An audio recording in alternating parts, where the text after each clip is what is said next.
Good morning, everyone. My name is Javier Padilla Garcia, and today I want to ask you about something we all take for granted: connection. We live in a world more connected than ever before. We have smartphones, social media, highways stretching across continents, and yet somehow loneliness is at an all-time high, and ecosystems across the planet are failing. My research question asks, how has advancement of modern technologies led to the disconnection of life? What I found is that the technologies built to connect us are paradoxically the ones tearing us apart. Why has technology become an issue? Let's start with context. Ever since the invention of the telegraph, humanity has used technology to close the gap between people and places. From the telegram to the smartphone, from dirt paths to 8-lane highways, the goal has always been the same: connected faster, connected farther. But somewhere along the way, that goal created a problem.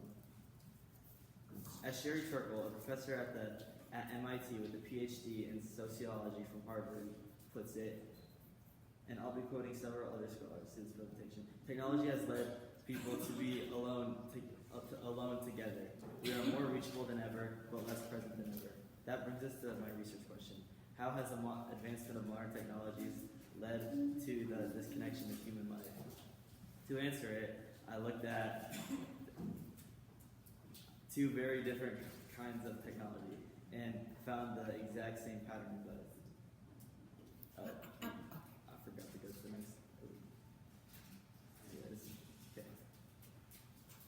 Why connection matters. Before I get into my argument, I want to establish something. Connection isn't optional. It's a biological necessity. According to the U.S. Surgeon General, Dr. Vivek Murthy, social relationships are as essential to human health as food and water. This isn't a metaphor, it's a medicine. Loneliness can shorten your life. At the same time, it's true in the natural world. Ben Goldfarb, a journalist with a degree in environmental studies from Yale and an author of Project, explains that when the natural movement of wildlife are disrupted, ecosystems don't just change, they collapse. Technologies from smartphones to highways were built to bridge distances. But what happens when the bridge breaks what it was meant to connect? That's the paradox I'm here to unpack today. Okay. The paradox of connection. Technology is designed to connect across distances, whether smartphones or road infrastructure, paradoxically fragment relationships between human and ecosystems alike by prioritizing reach over meaning and speed over depth. First, digital technology weakens human bonds. Second, road fragments ecosystems. And third, this is the key insight. Both crises stem from the same root cause. That parallel that makes this argument more than just two separate elements is a pattern. Okay.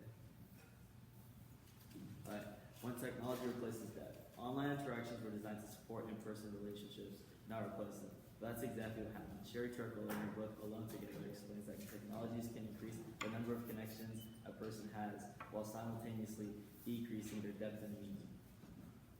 More followers, fewer friends. The U.S. Surgeon General's 2023 advisory confirmed the consequences. Dr. Murthy writes that loneliness is not just a state of negative emotion, it is a public health crisis with measurable effects on physical health, including higher rates of heart disease, stroke, and premature death. And the research backs this up. Melissa G. Hunt, a clinical psychologist at the University of Pennsylvania, conducted a study showing the self-report Instagram and Facebook usage correlates both directly and indirectly with symptoms of loneliness and depression. In other words, the apps designed to make us feel connected are making us feel more alone. Technology is increasing our reach, but at the cost of our depth. Okay, when roads divide what lives together. Now, let's look at roads. The same paradox plays out in the natural world, just at a larger scale. Roads were built to connect cities, move goods, and bring people together.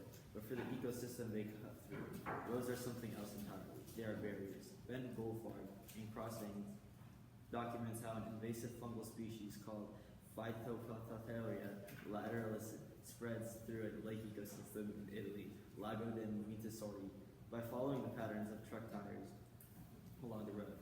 Roads don't just divide land, they carry invasion routes. Richard T.T. Foreman, a professor at Harvard Graduate School of Design, adds that chemical changes within the environment often occur near road sites, meaning roads actively degrade the ecosystems around them through pollution and runoff.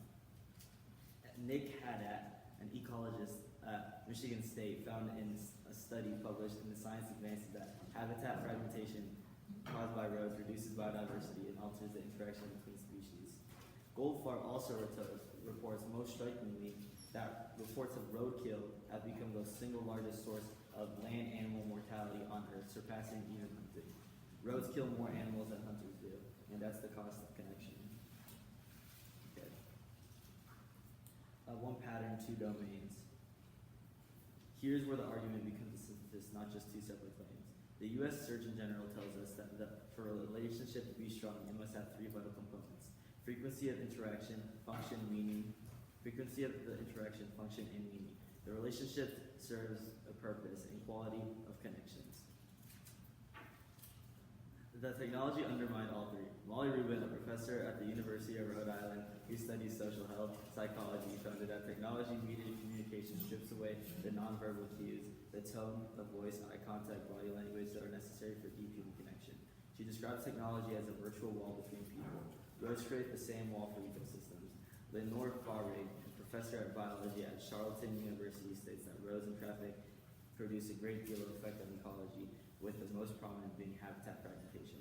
And Goldfarb notes that roads are an unavoidable barrier for organisms that only grow as infrastructure expands.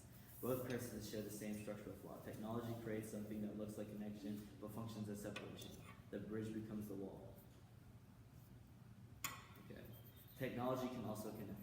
Now, I want to be honest with you, these technologies are not purely destructive. There are some very real counterexamples. Margaret Morris, a psychologist at the University of Washington, points out that during the COVID-19 pandemic, technology was essential for maintaining human relationships where physical contact was impossible. In that moment, a video call wasn't a substitute for connection, it was the only connection available. Similarly, Rodney van der Ree, a professor of ecology at the University of Melbourne, explains in a handbook of road ecology that road infrastructure can be planned to reduce its negative impact on biodiversity through wildlife crossings, underpasses, and careful routing. I'm not arguing that technology is inherently bad. I am arguing that these effects that during the loneliness epidemic, that fragmentation of ecosystems are the default outcomes when we build technology purely for speed and reach, without design for depth and ecological integrity. The exceptions prove the rule that when we try, we can do better. The question is whether we're trying. Okay, a path forward.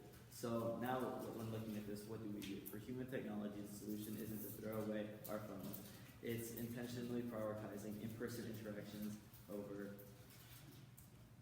passive scrolling, recognizing, as some research suggests, that reducing social media use is directly associated with the reduced loneliness and depression. For road ecology, Pierre Izbesh, a professor at Elderwold University, found in 2016, published the science that areas completely with roads are critical for continuation of biodiversity, and those areas are rapidly shrinking. His solution is clear: preserve roadless zones, build wildlife corridors, and design infrastructure around ecosystems, not through them. But the deeper implication is this: society must ask whether the technologies it built to serve genuine connection are merely a delusion of it. Speed and reach are not substitutes for depth and meaning. Okay, so the question we must keep asking is, technology is designed for connection, and yet paradoxically is fragmented both human relationships. So the question on the slide is the question I leave you with. Are we building technologies that truly connect, or ones that only appear to? Okay, and then that's why we're excited. Where's we're excited? Oh,